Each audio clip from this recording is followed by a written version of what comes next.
अफगानिस्तान की सरहद से आज पाकिस्तान के अंदर दहशतगर्दी की कोशिश नाकाम बना दी फोर्सेस ने।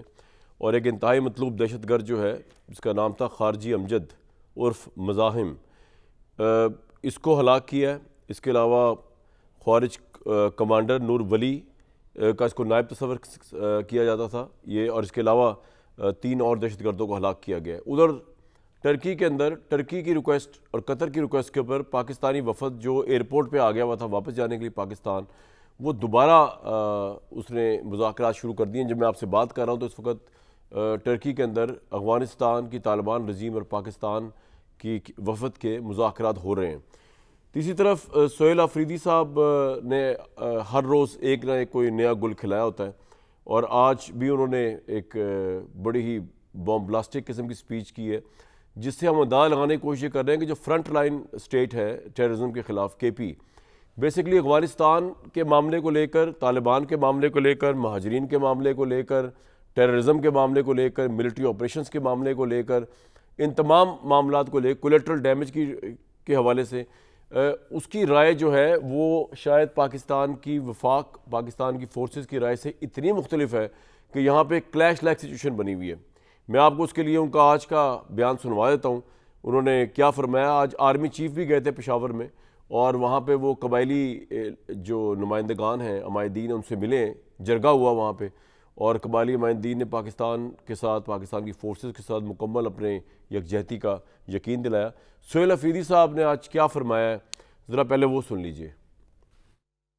एक दफ़ा फिर जो है अदालती अहकामात को नहीं माना गया। हम सोच में पड़ गए हैं कि हमें आगे क्या करना है। 2004 से लेकर आज तक जितनी भी पॉलिसियां बनी है बंद कमरों में बनी है, ना ही आपके मिलिट्री ऑपरेशन जो है काम आ रहे हैं, ना ही आपके इंटेलिजेंस बेस्ड ऑपरेशन काम आ रहे हैं। 80,000 जानों का नजराना हम ऑलरेडी पेश कर चुके हैं, उसके बाद भी अमन नहीं आ रहा। कहीं पर तो हमें पॉलिसी जो है चेंज करनी पड़ेगी। गलत पॉलिसियां, उनका नतीजा यही होता है कि हमारे गरीब माँ के बेटे, चाहे वो फौजी हो चाहे सिविलियन हो, दोनों मरते हैं। किसी वजीर आजम का बेटा नहीं होता। एक बंदा आता है, वो फैसला करता है कि हमने पराई जंग लड़नी है। दूसरा बंदा आता है, ऑपरेशन होता है, 2018 में जो है इन इलाकों को क्लियर डिक्लेयर कर दिया जाता है। तीसरा बंदा आता है, वो कहता है कि इनको दोबारा जो है इनकी आबादकारी की जाए। चौथा बंदा आता है, फिर कहता है कि ऑपरेशन किया जाए। खैबर पख्तूनख्वा लिबर्टी नहीं है कि जो जिसकी मर्जी हो वो वहाँ पर वही एक्सपेरिमेंट करें। हमें नेशनल पॉलिसी में शामिल किया जाए। हमारे साथ जो भी फैसला हो उसमें खैबर पख्तूनख्वा की हुकूमत को, खैबर पख्तूनख्वा की आवाम को शामिल किया जाए। हम उस हर पॉलिसी में वफाकी हुकूमत का और सिक्योरिटी फोर्सेस का साथ देंगे। सवाल ये है कि पीटीआई की अपनी पॉलिसी क्या है टेररिज्म, अफगानिस्तान और इस तमाम मामलों को लेकर। मेरे साथ मोहम्मद ज़ुबैर साहब, इख्तियार वली खान साहब कोऑर्डिनेटर प्राइम मिनिस्टर के, इरशाद भट्टी साहब, और अहमद हसन अरबी, आप माहिर हैं आलमी अमूर के और केपी और अफगानिस्तान के मामलों को बड़े गहरी निगाह से देख रहे हैं। ज़ुबैर साहब, ये जो सोहेल अफरीदी साहब ने जिस कन्फ्यूजन का इजहार किया है, और आपको कुछ पता चला कि तहरीक इंसाफ की पॉलिसी है क्या? मेरा ख्याल है चंद लोग हैं पाकिस्तान में, शायद उसमें आप भी शामिल है, जो समझते हैं कि कोई कन्फ्यूजन नहीं है। कन्फ्यूजन तो है ना। आई थिंक अगर उनका ब्रॉडर पर्सपेक्टिव में देखा जाए, सोहेल अफरीदी का कि एक शख्स आता है, उसने एक पॉलिसी बनाई। देखे ना, मुशर्रफ साहब आए, उन्होंने एक पॉलिसी बनाई कि उसको कैसे हमने इस जंग को लड़ना है, एंटी टेररिज्म जंग को लड़ना है, और वो उसमें बड़े मराहिल आए। और फिर जब जनरल बाजवा साहब आए, जनरल उसके साथ पहले शरीफ साहब आए, उन्होंने उस पॉलिसी का काफ़ी हद तक रिवर्सल किया। फिर जनरल बाजवा ने तो अनाउंस किया कि हमारी जो पॉलिसी, स्ट्रेटजिक डेप्थ पॉलिसी 30 साल तक रही है, उसको हम बंद करने का ऐलान करते हैं। तो ये तो कहना कि जी वो कोई कन्फ्यूजन ही नहीं रहा, ऐसी बैठे बिठाए 80,000 लोगों की जानें चलेगी, ऐसा नहीं है।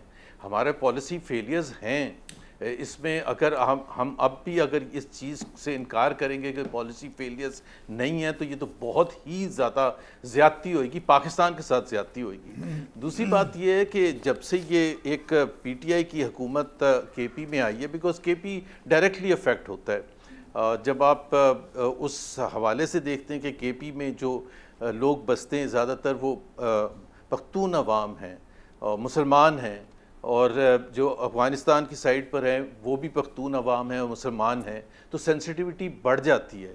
फिर हमने ही, पाकिस्तान ही के पॉलिसी फेलियर था जिसमें हमने कहा गुड तालिबान और बैड तालिबान की तफरीक की।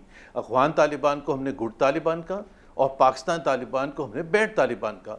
हालांकि अगर आप मेरे से उस वक्त भी पूछें, अगर कोई इंटरव्यू निकाल के देख लें, तो मैं कह रहा था Taliban is Taliban and they are bad Taliban. और हमने ये, अगर पॉलिसी कन्फ्यूजन ना होती, बहुत बड़ी कीमत दी है पाकिस्तान के अवाम ने, जानों से नजराना अब पेश क्या किया, करना चाहिए, अब क्या पॉलिसी होनी चाहिए जुबैर साहब?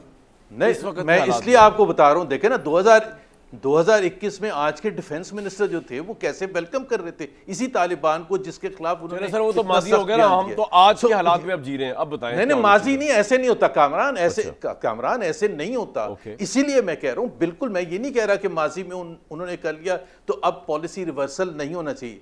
मैं ये कह रहा हूँ कि उस वक्त भी जो उन्होंने कहा, या इमरान खान साहब ने कहा, let me put it like that, या बहुत से दूसरों ने, और उस वक्त की एस्टैब्लिशमेंट बहुत बड़ी गलती की थी जिसका पाकिस्तान के अवाम सफ़र कर रहे हैं।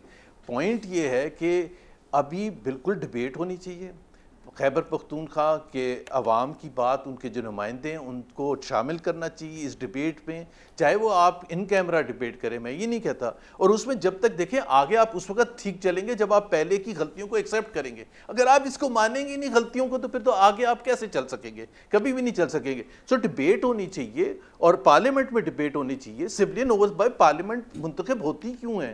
वो खैबर पख्तूनख्वा की हुकूमत है क्यों? वो डायरेक्टली अफेक्टेड है। उनका point of view, military operation करना कोई आसान काम होता है? मैं ये नहीं कह रहा कि नहीं होना चाहिए, बट अगर देखें कराची में या लाहौर में जहां आप रहते हैं, हर थोड़े सालों के बाद मिलिट्री ऑपरेशन हो और कहें कामरान शाहिद साहब आपको नकल मकानी करनी पड़ेगी, तो आप तीसरी दफ़ा पूछेंगे? ये नहीं पूछेंगे कि भाई आप पहले एक दफ़ा फैसला कर लें आपने करना क्या है। सो बड़ी सिंपल सी बात है, बहुत इसके मुख्तलिफ पहलू हैं उसको।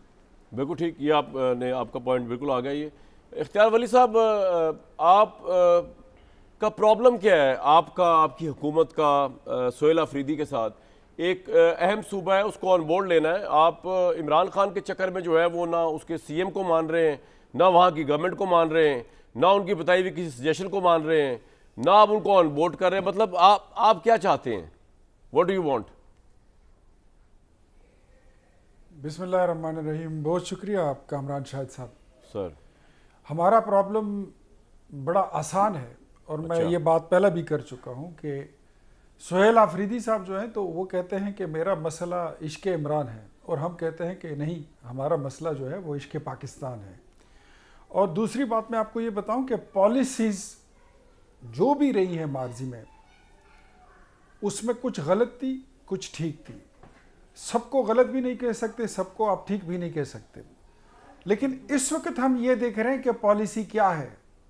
पाकिस्तान की पॉलिसी तो ये है कि पाकिस्तान में अमन कायम हो। पाकिस्तान की पॉलिसी ये है कि अफ़गानिस्तान में भी अमन कायम हो। हमारी सरजमीन उनके खिलाफ इस्तेमाल ना होने की उनको यकीन दहानी कराते हैं, और उनसे यकीन दहानी चाहते हैं कि आपकी सरजमीन हमारे मुल्क के खिलाफ इस्तेमाल ना हो।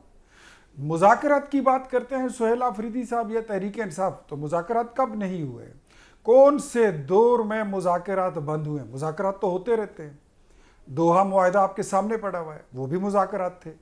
अभी भी जो टर्की में हो रहा है वो भी मुज़ाकरात हैं। लेकिन आप अपनी बात मनवाना चाहते हैं और हमारी बात नहीं मानेंगे, तो मुज़ाकरात कैसे चलेंगे और अमन कैसे आएगा? हम तो ये समझते हैं कि APS का वाक़या ले लें, कूचा रिसालदार का ले लें, या पाकिस्तान भर में जितने वारदातें हुई हैं, जिन लोगों को हमने अपने सीने से लगा के रखा हुआ था, बदले में हमें टेररिज्म मिला। हमने अपने माओ, बहनों, बेटियों, बच्चों, जवानों और बड़े बुजुर्गों को उनकी लाशें हमने दफनाई हैं। तो मेरे ख्याल में हमें बड़ा क्लियर होना चाहिए, इसमें कोई दूसरी पॉलिसी नहीं है। हमें अमन चाहिए, और अमन जो है, सुहेल अफरीदी अगर अमन की बात करेंगे और वो हमारे साथ चलेंगे, हम उनके साथ चलेंगे। भाई वो आपके साथ कैसे चले? आप वो हर रोज जलील हो रहे हैं अडयाला जेल के बाहर जाके। आज तो मुलाकात का टाइम भी था, आपकी गवर्नमेंट उनसे मिलने नहीं दे रही, उनके लीडर से।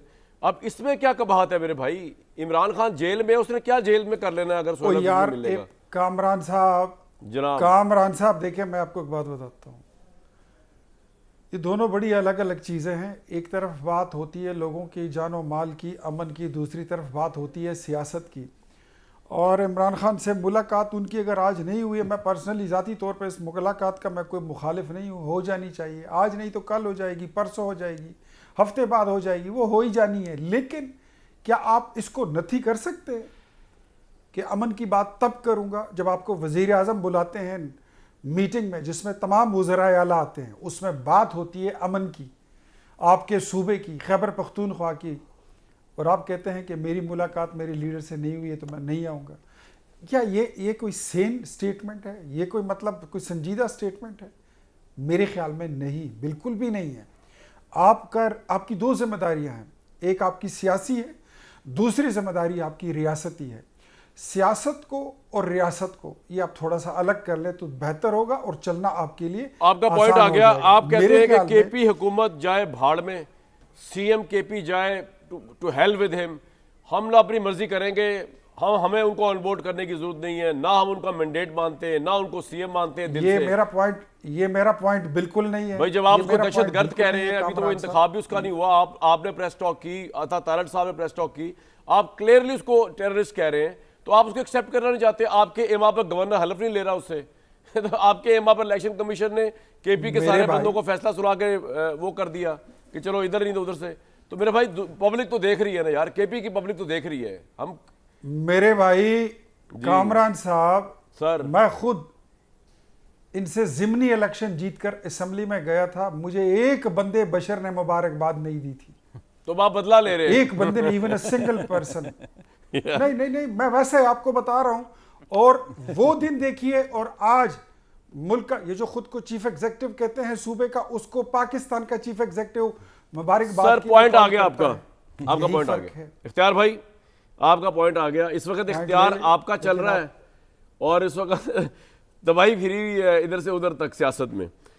भट्टी साहब बहुत बहुत वेलकम। अहमद अरबी साहब आपके पास भी आता हूँ अभी। भट्टी साहब, क्या इश्क इमरान हावी हो चुका है सोहेल अफरीदी पे, इसलिए उनको वफाक की क्लियर पॉलिसी जो अभी बताई है इख्तियार वली खान साहब ने कि हम दहशत गर्दी नहीं चाहते, हम ऐसे मुज़ाकरात चाहते हैं जिसके अंदर गारंटी मिले कि जनाब आपकी तरफ से दहशत गर्दी नहीं होगी, बजाय इसके कि वो तो मानते नहीं है, मुज़ाकरात भी करके देख लिए, प्यार मोहब्बत भी करके देख ली।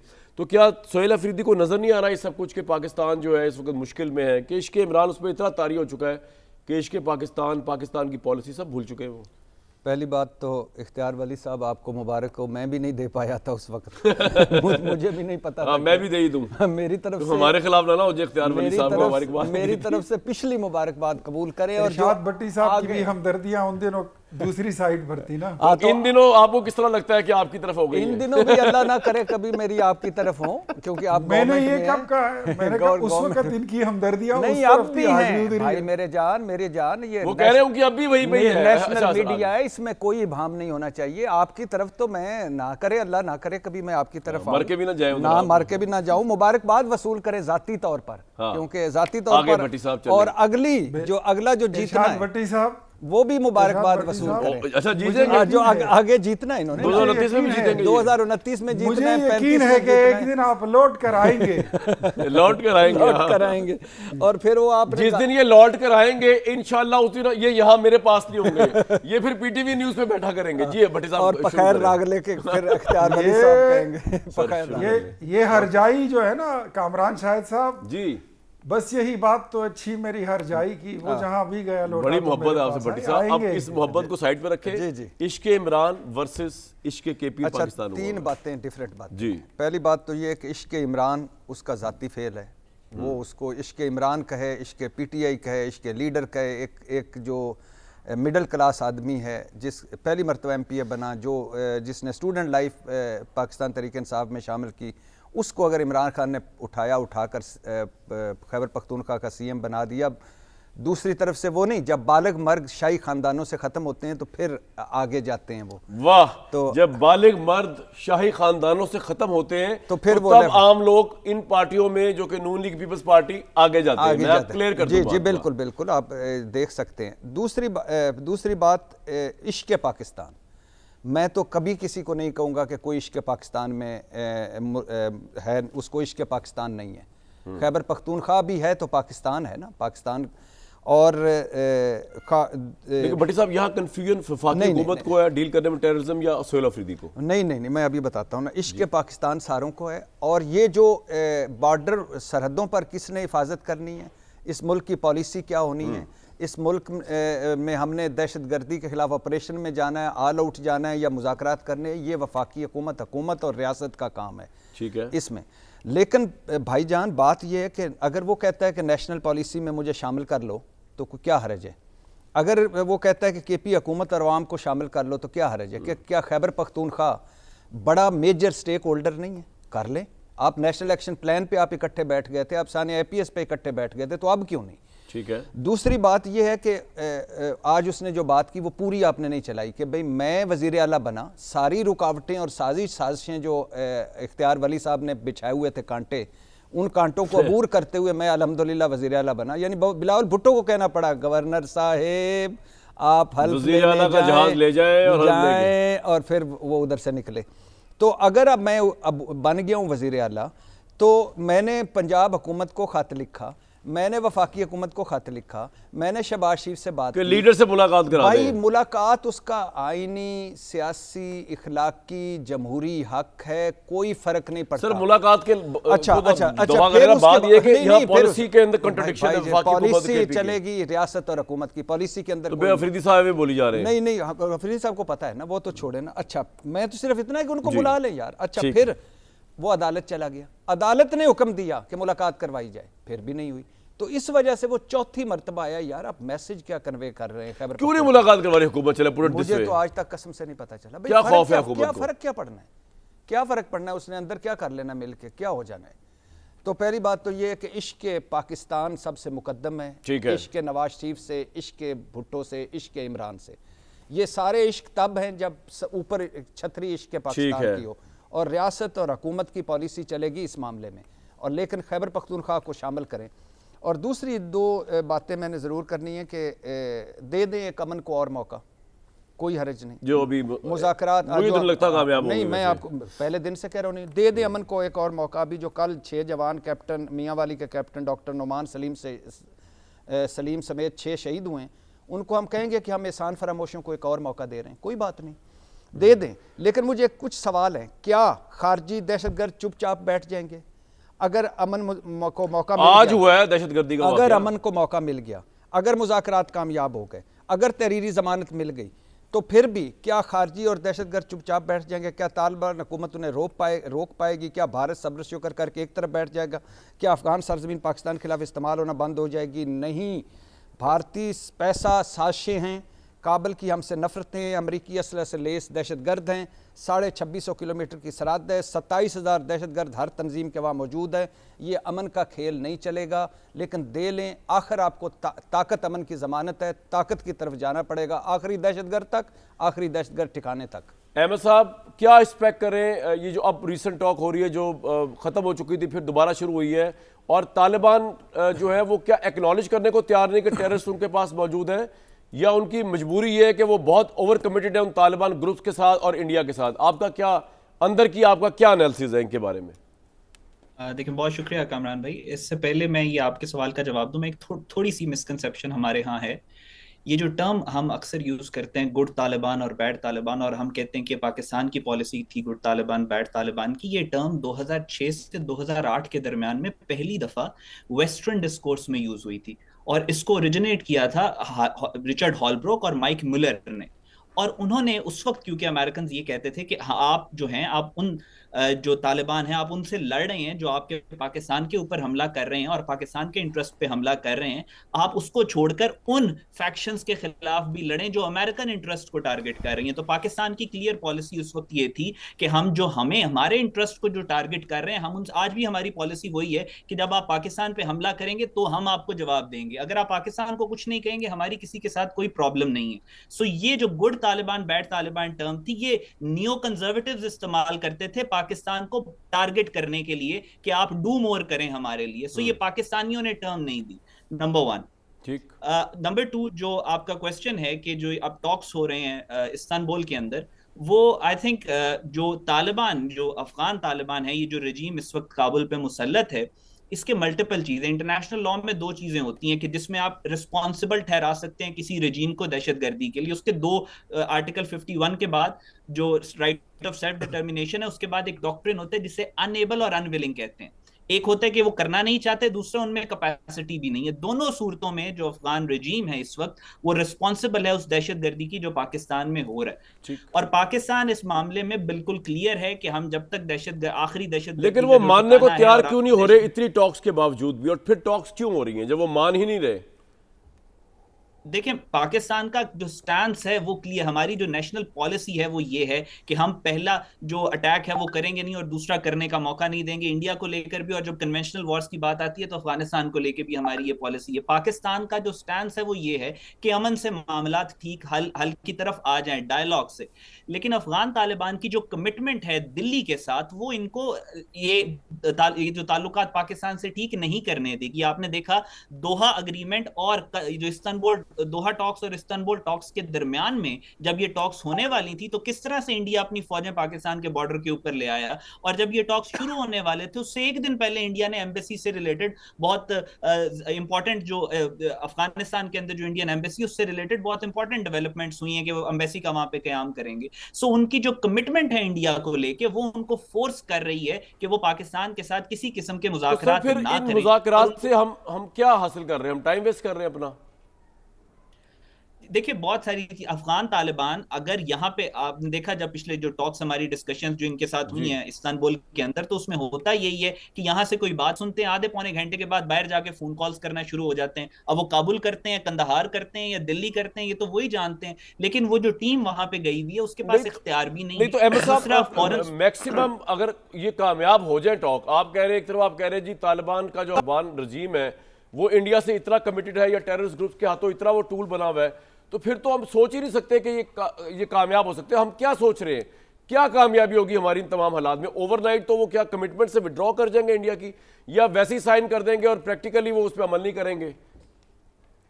देखिए कामरान में जो डिप्लोमेसी होती है या फॉरेन पॉलिसी होती है, हमें पता है इंडिया ने ऑपरेशन सिंदूर 2 भी करना है, हमें पता था कि इन्होंने ऑपरेशन सिंदूर 1 भी इंडिया ने करना है, हमें सारा कुछ पता था। लेकिन फिर भी पाकिस्तान ने पहला हमला नहीं किया क्योंकि हमारी एक पॉलिसी है कि आप पहला हमला करोगे तो हम आपको जवाब देंगे। उसी तरह पाकिस्तान एक नेट स्टेबलाइजर है रीजन का, पाकिस्तान एक वॉइस ऑफ पीस है। तो पाकिस्तान एक दोबारा से एक मौका दे रहा है अमन के लिए। उसका यह मतलब तो नहीं है कि ग्राउंड पे हमारे जो एंटी टेररिज्म या काउंटर टेररिज्म एफर्ट्स हैं वो खत्म हो गई हैं, वो उसी तरीके से कंटिन्यूड रहेंगी। और हमने अफगानिस्तान ने इंडिया के साथ अपने ताल्लुकात किए हुए हैं, वो पैसे ले रहे हैं वहां से। पाकिस्तान की जो सिंगुलर पॉलिसी होनी चाहिए वो ये होनी चाहिए कि इंडिया के साथ ताल्लुकात रखने की कॉस्ट अफगान तालिबान की उसको हमने इंक्रीज करना, दैट्स इट। ये हमारी पॉलिसी होनी, उसके साथ एक प्राइस टैग अटैच कर। राइट, और वो प्राइस टैग जो है वो बड़ा लीथल हो सकता है पाकिस्तान की तरफ से।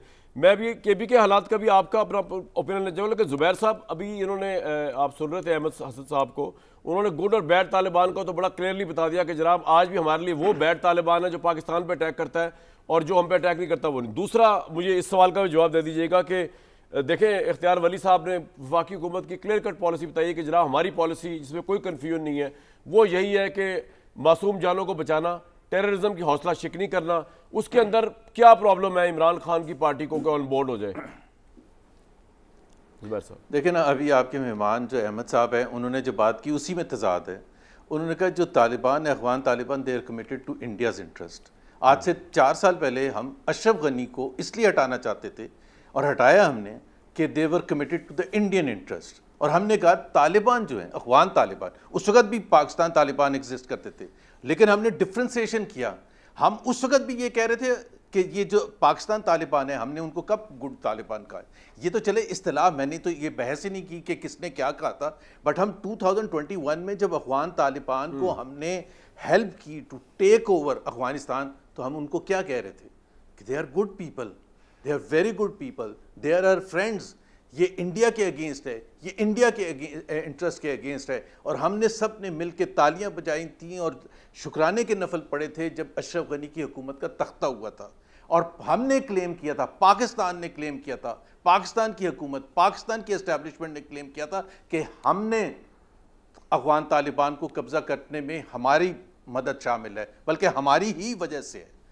उस वक्त अशरफ गनी, ये बिल्कुल अगर आपके मेहमान के अल्फाज 2021 में वापस ले जाएं तो हम क्या कह रहे थे कि अशरफ गनी की हुकूमत जो है वो इंडियन इंटरेस्ट को प्रमोट कर रही है, इसलिए इनको हटाना इतना ज़रूरी है। तो पहले तो हमारी पॉलिसी में, जो मैं पहले कह रहा था, बहुत तजाद रहा है। और ये कहना जो कि जी अमन चाहिए, भाई कौन सी पॉलिटिकल पार्टी है या कौन सा रियासत है या कौन सी हुकूमत है, चाहे सूबाई हो चाहे फेडरल हुकूमत है, जो ये कहे कि ये हमें अमन नहीं चाहिए। लेकिन क्या जब नवाज शरीफ की हुकूमत थी और वो प्राइम मिनिस्टर थे तो वो क्या समझते थे कि इसका हल किस तरह से होगा? आप उनकी तकरीरें उठा के देख लें, आप उनके पॉलिसी स्टेटमेंट्स उठा के देख लें, और ये तो राय होती है कि आप कितनी दफ़ा कितनी अटेम्प्ट करेंगे टॉक्स करने के लिए।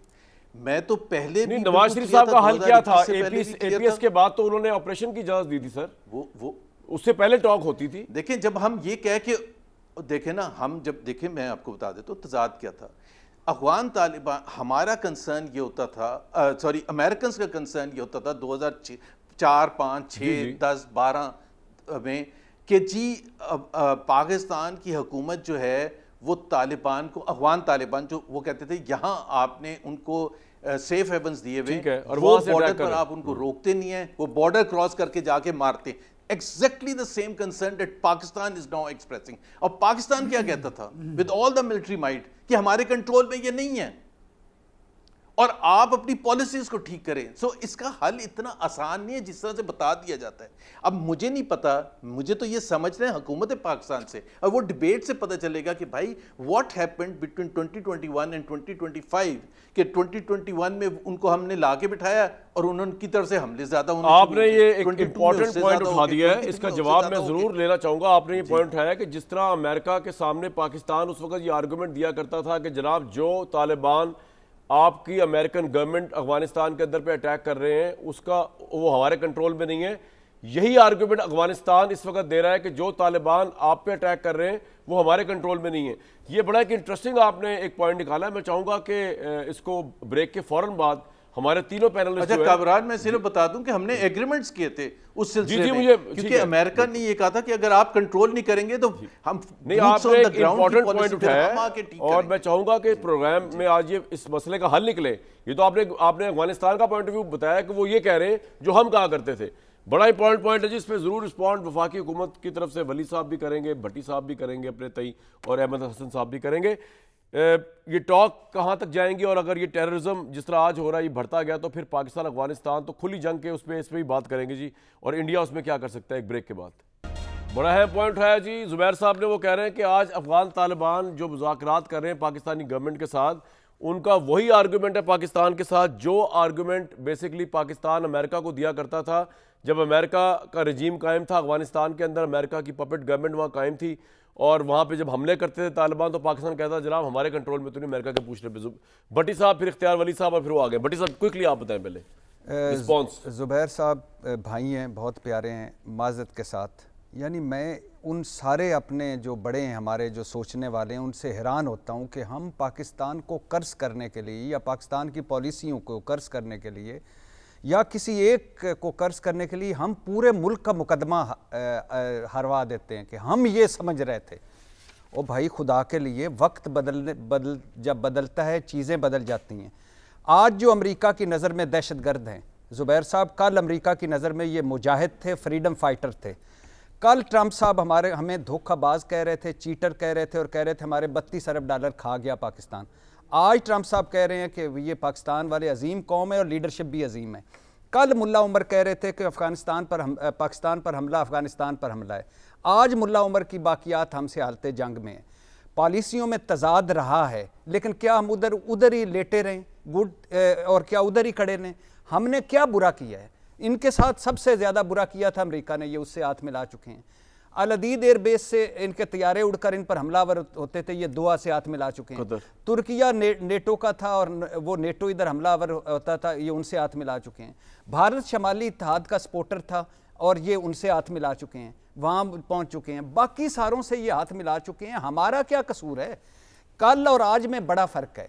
अगर आपको होश आ गया है, अगर आपको अकल आ गई, अगर आप आगे बढ़ने के लिए तैयार हैं तो भाई आपको अपनी स्टेट हार्ड स्टेट बनाना पड़ेगी। अब आप ये नहीं है कि माना कि उस वक्त था वो था, अब जो है यही है और यही हकीकत है। पॉइंट आ गया। इख्तियार वली साहब, आपको रिस्पॉन्ड किस तरह करेंगे जुबैर साहब के आर्गुमेंट के ऊपर कि अब अफगान तालिबान यही कह रहे हैं जो हम पहले अमेरिका को कहते थे? पॉलिसीज कभी भी जो होती है ना, ऐसे नहीं होती कि मतलब आपने एक पॉलिसी बना ली है तो वो कोई आसमानी सहीफा हो गया और वो वही चलता रहेगा, ऐसे नहीं होता। जो भी इरशाद भट्टी ने बात की मेरे भाई ने, ये बिल्कुल सही कह रहे हैं। आपने अपने स्टेट के साथ खड़ा होना होता है और आपकी पॉलिसीज़ कभी भी, जब आप अपने मुल्क का सबसे पहले आपने दिफा अपना देखना होता है, अपना मफाद देखना है, आपके मुल्क का दिफा, आपके अवाम का दिफा। अगर वो आप उसको कवर कर रहे हैं तो आपकी पॉलिसी ठीक है। इस वक्त हमने पाकिस्तान को कर्ज नहीं करना, पाकिस्तान की पॉलिसी को कर्ज नहीं करना, हमने पाकिस्तान के साथ खड़ा होना है। और हम चाहते हो वहाँ से क्या है, जो इन्होंने लिस्ट बताई इरशाद भट्टी साहब ने, एक एक मुल्क की, बिल्कुल दुरुस्त कह रहे। हम तो ये समझते हैं कि हमने 50 साल जिनकी खिदमत की है, सीनों से लगा के रखा, काम दिया, घर दिया, रोज़गार दिया, पाकिस्तान की मुफ्त की PR सबको मिल गई, हमें बदले में क्या मिला? लाशें मिली। तो अब ऐसा में बैठकर हम अपने मुल्क की पॉलिसी को तो कर्ज नहीं कर सकते, ना उसको क्रिटिसाइज करना चाहिए। एक बात मैं यहाँ पर, चाहे मेरे दोस्त पैनलिस्ट इस पर इत्तेफाक करें ना करें, लेकिन अगर इसमें इंडियन एलिमेंट ना हो तो ये मुज़ाकरात 1 मिनट में कामयाब हो सकते हैं। अब इंडिया के साथ आपके कभी भी दोस्ताना ताल्लुकात हो ही नहीं सकते, मुझे नहीं लगता कि कभी। मेरे लिए तो हैरानगी की बात यह है कि अफगानिस्तान की क्या मोहब्बत औद आई है इंडिया के साथ। इंडियन मीडिया से लेके इंडिया की सिविल सोसाइटी तालिबान का मजाक उड़ाती है, उनके नजरियों को बारबेरियन कहती है, उनको औरत दुश्मन, ह्यूमन राइट्स का वायलेटर, मजहब दुश्मन, एक्सट्रीमिस्ट, टेररिस्ट, ये पूरा हिंदुस्तान कहता है तालिबान को। मुझे समझ नहीं आया कि इंडिया के साथ ये क्यों पागल होके चले गए। ये इसका जरा ये जो बात आप कर रहे हैं ये अपनी जगह बजा है, दुरुस्त है, लेकिन उसकी वजह यह है कि आप आवाम की बात कर रहे हैं। हम इस वक्त वहाँ पर जो इंटरिम गवर्नमेंट है हम उसकी बात कर रहे हैं, जो तालिबान रिजीम है उसकी बात कर रहे हैं। उनके प्रायोरिटीज कुछ और हैं। ठीक है सर, आपका ये पॉइंट आ गया। पता नहीं किस चीज का बदला लिया जा रहा है। मैं एक बात कहता हूँ, कामरान भाई सुन लीजिए कि इंडियन एलिमेंट अगर बीच में से निकल जाए, वहां की शरारतें अगर ना हो, तो मेरे ख्याल में मुज़ाकरात को कामयाब होने में 1 घंटा नहीं लगेगा। सर आपका पॉइंट आ गया। वो ताल्लुक जो फिर बनेगा वो फिर मजबूत, आपका पॉइंट आ गया, देरपा भी होगा। अहमद साहब, लेकिन अगर वो उनकी शरारत या वहां से स्पॉन्सरिंग होगी तो इसमें इख्तियार साहब आपका पॉइंट आ गया। अपनी हुकूमत और रियासत के साथ जी बिल्कुल ठीक है। अहमद साहब, जो जुबैर साहब ने बात की है, वो कह रहे हैं कि आज ये आर्गुमेंट अफगान तालिबान दे रहे हैं पाकिस्तान को, जो कल हम अमेरिका को दिया करते थे कि टेररिस्ट ग्रुप्स हमारे कंट्रोल में नहीं है।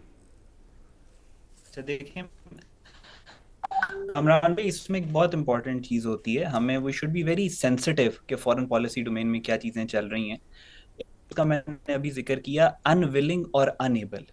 यानी आप इंटरनेशनल लॉ के मुताबिक अगर किसी को ये कह दें कि मेरे मुल्क में दहशतगर्द मौजूद हैं, मेरे पास कैपेसिटी नहीं है उनको रोकने की, वो उसी तरह है इंटरनेशनल लॉ की नज़र में कि आप ये कह रहे हैं कि मैं दहशतगर्दी को रोकना नहीं चाहता, यानी मैं अनविलिंग भी हूं और मैं अनेबल भी हूं। सो पाकिस्तान ने आज तक, मैं रिक्वेस्ट करूंगा जुबैर साहब से कि वो इस पे दोबारा एक दफा रिसर्च कर लें, पाकिस्तान ने कभी भी ऑफिशियल कैपेसिटी में अमेरिका को नहीं कहा कि हमारे ये यहाँ पे दहशतगर्द हैं और वो अमेरिका को वहां अफगानिस्तान में जाके टारगेट कर रहे हैं और हम उनका कुछ नहीं कर सकते। ये कहना ऐसे ही है कि आप क्लीन चिट दे रहे हैं दुनिया के हर मुल्क को कि आओ कि हमारे ऊपर हमला करो। 2006 और 7 के दरमियान में जनरल मुशर्रफ ने एक स्टेटमेंट दिया था कि जो पाकिस्तान अफगानिस्तान का पोरस बॉर्डर, उसमें अनगवर्नड एरियाज के अंदर कुछ टेरर कैंप्स मौजूद हैं और हमारा उनके साथ कोई लेना देना नहीं है। ये एक स्टेटमेंट आपको ऑफिशियल कैपेसिटी में मिलेगी, इसके अलावा there is no other statement. दूसरी बात ये की गई कि 2021 में जब अफगान तालिबान आए तो अब 25 तक क्या चेंज हुआ। पाकिस्तान का जो एक single point agenda Afghan Taliban को लेकर है वो ये है कि टीटीपी यानी फितना अल खवारिज के दहशतगर्द पाकिस्तान में आते हैं और वो दहशतगर्दी करते हैं। मैं बताता हूं कि 2021 के बाद क्या चेंज हुआ। चेंज ये हुआ कि 2004-5 से दहशतगर्दी शुरू हुई, 2014 तक इस कौम को 10 साल लगे, एपीएस का अटैक लगा कंसेंसस पे आते हुए कि हमने ऑल आउट ऑपरेशन करना है खवारिज के खिलाफ। ऑपरेशन करके उनको पाकिस्तान से निकाला, सजाए मौत दी, सब कुछ किया। 4 साल पाकिस्तान में अमन रहा, काफी काफी ज्यादा कंपैरेटिव पीस आया। और उसके बाद 2021 होता है कि अफगान तालिबान की हुकूमत आती है, और यहाँ पे हम कहते हैं कि हमने उन 20,000 या 40,000 जो दहशतगर्द हैं उनको लाके पाकिस्तान में आबाद करना है। आज जो पाकिस्तान में दहशतगर्दी हो रही है वो उन्हीं 20 से 40,000 दहशतगर्दों की वजह से हो रही है, जिसको 2021 में लाके यहाँ पे आबाद किया। This is what went wrong after 2021, जिसका खुमियाजा हम पॉइंट आज आ तक गया भुगत रहे हैं। आपका पॉइंट। जुबैर साहब, अहमद साहब को रिस्पॉन्ड करें उन्होंने, और भट्टी साहब को भी। वो आप कह रहे हैं ऐसे आर्गुमेंट जैसे आप मुल्क का मुकदमा पूरी दुनिया के सामने हारते हुए दिखा रहे हो, और ऐसी बात तो पाकिस्तान ने कभी कही नहीं जो आप फरमा रहे हैं। यार कैसे नहीं कही, पाकिस्तान ने एग्रीमेंट साइन किया है। नूर मोहम्मद, मौलवी नूर मोहम्मद के साथ हमारे कोर कमांडर ने एग्रीमेंट साइन किया, फिर दूसरा एग्रीमेंट साइन किया, फिर तीसरा एग्रीमेंट साइन किया, और ऑफिशियली मुझे नहीं याद है, इसको ऑफिशियली कहेंगे तो और क्या कहेंगे, हार पे ना गए। इस बात पर एग्रीमेंट हुआ था कि Pakistan will not allow it's soil. तो पाकिस्तान ने ये तो नहीं कहा ना कि हम टेररिस्ट कंट्रोल नहीं कर सकते, हमने तो मैनेज ही किया ना, या न्यूट्रलाइज किया उनको। नहीं, तो हमने एग्रीमेंट किया, वो हमले जारी रहे। उसके बाद अब वो क्या उन नूर मोहम्मद या वो दूसरे जो भी ट्राइबल लीडर्स थे उनका कसूर था, उनका इनिशिएशन था, या अफगान तालिबान या पाकिस्तान तालिबान, मुझे नहीं पता, बट हमले जारी रहे। फिर अमेरिका ने थ्रेट दिया कि बूट्स ऑन द ग्राउंड कि हम आएंगे। मुशर्रफ ने कहा नहीं, आप ना आए, हम इनको फिक्स करेंगे। That is the time when Pakistan for the first time since 1947 Saint it's forces into tribal areas. Pakistan कायदे आज़म की कमिटमेंट थी कि हम कभी भी नहीं, भाई हालात खराब कब हुए, उस वक्त जन्म लिया तहरीक तालिबान पाकिस्तान ने। और उन्होंने, मैं तो सिर्फ ये कह रहा हूं, मैं नहीं कह रहा कि मैं बिल्कुल सही कह रहा हूं, मैं ये भी नहीं कह रहा कि अफगान हुकूमत का ये सही आर्गूमेंट है कि हम नहीं कंट्रोल कर सकते, मैं ये भी नहीं कह रहा, मुझे तो पता ही नहीं है। मैं तो सिर्फ ये कह रहा हूं, तभी तो मैं कहता हूं कि भाई जो भी है, एक तो चीज क्लियर है कि आपकी पहले की जो सर क्विकली अगर आपकी इस बात का मैं रिस्पांस ले लूं, अफगान तालिबान आपके कभी भी दोस्त नहीं थे। आपने अशरफ गनी की हुकूमत को तख्ता उसका करवाया कि अफगान तालिबान को लाके बिठाएं। ये जो आप इंडिया की बात बता रहे थे ना कि जी वो ख्वातीन के अगेंस्ट हैं तालिबान, वो बच्चियों की एजुकेशन के अगेंस्ट हैं, वो औरतों के काम करने के अगेंस्ट हैं, वो स्टोन एज के लोग हैं, ये हमें सब पता था, लेकिन फिर भी हमने वेलकम किया। जब जनरल फैज़ हमीद वहाँ गए थे, वो पाकिस्तान को रिप्रेजेंट कर रहे थे, पाकिस्तान की एस्टैब्लिशमेंट को, पाकिस्तान की हुकूमत को। वी वर प्राउड कि हमने इन तालिबान को ला के बिठाया जो औरतों के अगेंस्ट हैं, जो कि स्टोन एज के लोग हैं। सो हमारी गलतियां हैं, मैं सिर्फ ये कह रहा हूं, अगर वो गलतियां थीं तो उसको 50,000 लोग तो उन्हीं गलतियों से आपने 50 अभी 80 से आ रहे हैं ना, तो 50,000 तो 2018 तक हमने शहीद करवा चुके थे अपनी पॉलिसीज की वजह से। तो अभी आप कह रहे हैं कि जी नहीं, उसको वो भी सही थी, ये वाली भी सही है, कांट भी। सर तो मैं सिर्फ ये कह रहा हूं, डिबेट करें और केपी की हुकूमत को प्लीज उसमें इंक्लूड करें, चाहे वो इन कैमरा करें, डिबेट करें। सर क्विकली अहमद साहब आप इसको रिस्पॉन्ड करेंगे जुबैर साहब को क्विकली, फिर आगे चलें। सर अहमद साहब आप रिस्पॉन्ड करेंगे? जी कामरान भाई, मैं अभी भी वही बात करूंगा कि पाकिस्तान ने कभी भी ऑफिशियल कैपेसिटी में नहीं कहा कि हमारे मुल्क में दहशतगर्द मौजूद हैं और हम उनको कंट्रोल नहीं कर सकते। उसी तरह जिस तरह अफगान तालिबान की जो बात कर रहे हैं कि अफगान तालिबान ये आर्ग्यूमेंट देते हैं, अफगान तालिबान तो मानता ही नहीं है कि उसके मुल्क में दहशतगर्द है, वो तो ये बात ही नहीं करते। सो अगेन बात वही है कि हमारी जो इंटरनेशनल लॉ के मुताबिक और ये जो सारा इंटरनेशनल चार्टर है, लेकिन सर एक बात बताइए कि आप बार बार इंटरनेशनल लॉ की बात कर रहे हैं। हमने कहा कि शहबाज शरीफ साहब की हुकूमत ने बहुत बड़ी सफारतकारी करके ट्रंप से लेकर पूरे मिडल ईस्ट को अपनी जेब में कर लिया, तो ये किस तरह की सफारतकारी है जिसके अंदर तालिबान ने दोहा में एग्रीमेंट किया इंटरनेशनल, और उन्होंने कहा कि टेररिज्म के लिए जो है हम अपनी सरजमीन इस्तेमाल नहीं होने देंगे। लेकिन अहमद साहब हमारे खिलाफ जो सरजमीन इस्तेमाल हो रही है और हमारी सफारतकारी बड़ी कामयाब भी है, जिसमें अमेरिका भी हमारे साथ ऑन बोर्ड है, यूरोप भी ऑन बोर्ड है, मिडल ईस्ट भी ऑन बोर्ड है, सऊदी अरब कतर जिनका इन्फ्लुएंस है वो भी ऑन बोर्ड है। लेकिन वो कंट्रीज कुछ भी नहीं कर रही, वो तमाशाई बन के देख रही हैं। मतलब ये वायलेशन तो एक इंटरनेशनल हो रही है ना, बार बार इंटरनेशनल लॉ की मिसाल दे रहे हैं मेरे आगे। तो जो पाकिस्तान में दरअंदाजी हो रही है, जो पाकिस्तान में अफगान तालिबान रजीम की सहूलतकारी से टेररिस्ट आ रहे हैं, या जो इंडिया मिलकर कर रहा है, तो पूरी दुनिया की हमें क्या फायदा सफारतकारी का? कोई फायदा नहीं है। देखें कामरान भाई, बात यही है कि सिर्फ पाकिस्तान के अंदर दहशतगर्दी अफगान तालिबान के थ्रू नहीं हो रही, ईरान में भी हो रही है, ताजिकिस्तान में भी पिछले दिनों बॉर्डर रीजन कि दुनिया कुछ करना चाहिए ना। मैं तो अपने मुल्क की बात करूंगा आपसे। मैं मैं वही आपसे अर्ज कर रहा हूँ कि इंटरनेशनल लॉ कहीं, मैंने आपसे जो रिक्वेस्ट की थी वो ये की थी कि ऑफिशियल कैपेसिटी में पाकिस्तान ने नहीं कहा, पाकिस्तान नहीं कह सकता। जहां तक इंटरनेशनल लॉ की बात है, इंटरनेशनल लॉ वही है जितनी ताकत आपके पास है। पूरी दुनिया का इंटरनेशनल अच्छा लॉ आपका सर, ये ठीक है, आपका पॉइंट आ गया, पॉइंट आ गया आपका। भट्टी साहब, आप उससे एग्री नहीं करेंगे कि सफारतकारी की कौन सी इतनी बड़ी कामयाबी है कि ना अमेरिका इस पे बात कर रहा है, ये जो हम अकेली जंग लड़ रहे हैं, अकेली सफारतकारी कर रहे हैं हम? नहीं, मैं अहमद भाई की तवज्जो दिलाना चाहूँगा कि इंटरनेशनल लॉ भी मौजूद था, अक़वाम मुत्तहिदा भी मौजूद था, आलमी अदालत भी मौजूद थी, मगरब भी मौजूद था, यूरोप भी मौजूद था। क्या हुआ गज़ा में और क्या हो रहा है, यानी अब इधर। और दूसरी बात यह है कि ये जो अभी कह रहे हैं हमारा, और ज़ुबैर साहब जो कह रहे हैं, हमारा और अफ़गानिस्तान का स्टांस बिल्कुल डिफरेंट है। अहमद भाई सही कह रहे हैं। उसकी वजह है कि ये दोहा जब एग्रीमेंट हुआ उसके फ़ौरन बाद मुल्ला उमर साहब के बेटे ने, मुल्ला याकूब ने अल जज़ीरा को इंटरव्यू दिया और उनका जो समझते हम टीटीपी को दहशतगर्दी नहीं मानते, और वो हमने सबूत दिए, लॉजिस्टिक पहुंचा रहे हैं, उनको देते हैं, उनको फाइनेंशियल सपोर्ट देते हैं, उनको अपने महफूज पनाहगाहें दी हुई हैं। तो क्यों भाई, क्या पाकिस्तान मुश्किल वक्त का आपका साथी रहा? आप 80% जो आपकी तालिबान है वो इधर थे, लाखों लोगों को हमने मेहमान बनाया, अपना कल्चर तबाह कर लिया, लाख लोग शहीद करवाए, और फिर उसके बाद भी हमारे लोग हमें कहते हैं कि आपने बड़ी गलतियां की। भाई अब गलतियां सुधारने का वक्त आ गया कि गलतियां, वो पुरानी गलतियां याद कराने का वक्त आ गया। बिल्कुल ज़ुबैर साहब ठीक कहते हैं, लूप में लें खैबर पख्तूनख्वा को, डिबेट करें इस पर और वंस फॉर ऑल जाएं आखिरी दहशतगर्द और आखिरी दहशतगर्द ठिकाने तक। इख्तियार वली साहब, क्यों आप केपी की गवर्नमेंट को नहीं ले रहे? इमरान खान के साथ कोई प्रॉब्लम है तो उसमें पूरा सूबा सफ़र कर रहा है पाकिस्तान। इख्तियार साहब, मैं फिर वही आपको बात बताऊंगा कामरान साहब के रियासती जिम्मेदारी पूरी करने के लिए इनको आना चाहिए। हम तो चाहते हैं कि पीटीआई गवर्नमेंट जो है वो सुहेल अफरीदी साहब वो आएँ, वो लूप में भी रहें और राब्ते में रहें, बातचीत करें इस तरह की।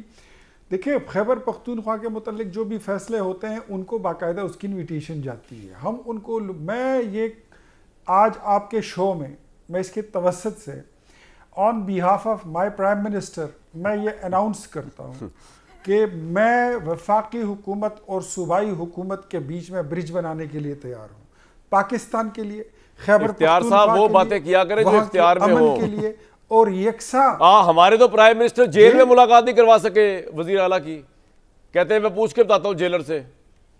तो हमारे प्राइम मिनिस्टर आपके इख्तियार में क्या है, प्राइम मिनिस्टर के इख्तियार में क्या? आपने मजाक किया एंड में, वैसे इसको लतीफे में ना उड़ाएं। अच्छा जी, मैं माजरत के साथ बड़ी संजीदा बात कर रहा हूँ कि इसको लतीफे में ना उड़ाया जाए तो बेहतर होगा।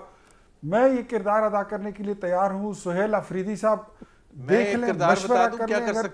एक मिनट इख्तियार साहब रुकिए, ज़ुबैर साहब बताएं क्या किरदार अदा कर सकते हैं? इख्तियार भाई एक मिनट, इख्तियार वली साहब एक सेकंड। इख्तियार वली साहब कल मुलाकात कराते सुहेल अफरीदी की इमरान खान के साथ, और परसों उनको इनवाइट कर लें पाकिस्तान अफगानिस्तान के इशू पर और खैबर के केपी के इश्यूज पर लॉ। ओ भाई बात सुने, वो तो इख्तियार वली साहब मुलाकात करवा दे। इख्तियार वली साहब मुलाकात करवा दे, coordinator to the prime minister. वो तो प्राइम मिनिस्टर करवा नहीं सकते पाकिस्तान, और पता नहीं कितनी बड़ी बड़ी बातें कर रहे हैं। जी इख्तियार भाई, ये अभी आपको बहका रहे हैं, आप इनके चक्करों में ना आइएगा मेरे भाई। मेरी बात सुने जी, जो मेरे डोमेन का काम है मैंने बता दिया। अब जुबैर साहब जो हैं वो नवाज शरीफ के साथ और मुस्लिम लीग नून के साथ अपना कोई बैर रखते हैं, तो हम अगर बहुत अच्छे काम भी करेंगे, इन्होंने तनकीद कर दी है, गवर्नर नहीं बनाया दोबारा, साइड पे जाएंगे। मुलाकात भाई, इख्तियार वली भाई आपका नाम इख्तियार है, लेकिन इख्तियार आ जाइए ना करें इस तरह। वो बस कर पगले रुलाएगा क्या? बस कर। देखिए मेरी बात सुने, एक मिनट कामरान भाई, एक सेकंड। मैं भी यहाँ पर कोई जलेबियां बेचने नहीं आए, बात सिर्फ अपनी पूरी कर लेने दे। जुबैर साहब जो है ना, इनकी पॉलिसियों में, अपनी पॉलिसी में, अपनी स्टेटमेंट में तसलसल नहीं है। कल तक ये जिन चीजों को दुरुस्त कहते थे आज उसको गलत कह रहे हैं। कल तक जो चीजें इनको सफेद नजर आ रही थी आज काली नजर आ रही है। मैं फिर कहता हूं, साहब आप कलर ब्लाइंड तो नहीं होंगे उम्र के हिस्से में? आप मुलाकात करा दें पाकिस्तान की खातिर यार। ये मामला हम इसको ठीक कर सकते हैं, मत उड़ाए इसको मजाक में। मैं आपको एक बात बताऊं इख्तियार वली साहब, मुझसे परमिशन लिए बगैर आप मुलाकात नहीं करा सकते। मैं आपको यहाँ चैलेंज कर रहा हूँ ठोक बजा के। आप जो यहाँ बैठ के आपने इतना बड़ा दावा कर दिया ना मेरे भाई, मैं आपसे कह रहा हूँ, मैं I disallow any meeting between KP CM and Imran Khan. अब आप मिलवा के दिखाएं, सीक माय परमिशन फर्स्ट, उसके बगैर आपका कुछ नहीं होने वाला। आप पता नहीं कौन सी बातें कर रहे हैं। मैंने मुलाकात की मैंने आपके साथ कोई मुलाकात की बैट लगाई? अच्छा मैंने कोई ऑफर दी आपको? ठीक है, चले क्विकली। तो नहीं दी है। मुझे एक बात बताइए, मैं तो जुबैर साहब बात कर रहा हूँ, जुबैर साहब बैर ना रखा करें, सूबे की बैर ना रखें। 4 करोड़ लोगों की आबादी का है, मैं तो उसकी बात कर रहा हूं। जुबैर साहब बैर ना रखें। जुबैर साहब प्लीज, जुबैर साहब आपसे पूछ रहा हूं। यार मैं बिल्कुल संजीदगी से एक बात कर रहा हूँ कि ये अगर मुलाकात करवा देते पता चल रहा है तो देखे ना फिर केपी के चीफ मिनिस्टर के पास क्या होगा। रिफ्यूज ये वाकई मजाक है। उसकी मुलाकात करवा दें और उसके बाद कह रहे हैं कि मुलाकात करा दें जिनके आप शामिल हो। इस पॉइंट आ गया। सीरियस से एक बात, हसन भाई भी एक बात बताइए कि ये हैरानगी की बात है कि सऊदी अरेबिया जिसका इतना इन्फ्लुएंस है तालिबान पे, वो कोई रोल प्ले नहीं कर रहा, ये कर रहा है। क्विकली सर, ब्रेक लेनी मैंने, बल्कि इसका जवाब आप ब्रेक के बाद दीजिएगा। ब्रेक के बाद, एक ब्रेक के बाद इसका जवाब लेंगे। अरबी साहब क्विकली बताइए, वक्त की किल्लत है, सऊदी अरब क्यों कोई रोल प्ले नहीं कर रहा तालिबान, अफगान तालिबान पे पाकिस्तान की फेवर में? देखें कामरान भाई, अफगानिस्तान के अंदर जिनकी इन्वेस्टमेंट सबसे ज्यादा है उन्हीं का इन्फ्लुएंस है, और रिकॉर्ड के मुताबिक इस वक्त सबसे ज्यादा जो इन्वेस्टमेंट है सऊदी अरेबिया अफगानिस्तान के अंदर, वो अमेरिकन की है। आज भी जब हम बात कर रहे हैं, अमेरिका में एक कैंपेन चल रही है जिसको सैरा एडम लीड कर रही है, जो डोनाल्ड ट्रंप की पार्टी के लोग हैं वो चला रहे हैं, कि जो एड वो अफगानिस्तान तो अमेरिका क्यों नहीं पुश करता पाकिस्तान के हक में, अफगान तालिबान को प्रेशराइज क्यों नहीं करता? मैं वही आपसे बात कर रहा हूं कि जो बाइडेन एडमिनिस्ट्रेशन और नियोकॉन्स से जिन्होंने ये अफगानिस्तान के ऊपर हमला किया था, उन्हीं की जो अभी जो बाकियात हैं वो अफगानिस्तान के अंदर सर पैसे आपका दे पॉइंट आ गया। और जुबैर साहब को मैंने ये कहना है कि सर मुलाकात इमरान खान की करवा देते हैं सोहेल अफरीदी साहब से, अगर आप जुबैर साहब गारंटी दे दें कि सोहेल अफरीदी साहब वहां से कोई नया परवाना लेके नहीं आ जाएंगे, एहतजाजी तहरीक का कोई नया ऐसा इशू जिसके अंदर फिर अवाम जो है वो लड़ने मारने पर थोड़ी, इस वक्त सूबा और मुल्क मुतहम्मिल नहीं हो सकते इस तरह की प्रोटेस्ट मूवमेंट्स के। नेक्स्ट वीक तक के लिए इजाजत।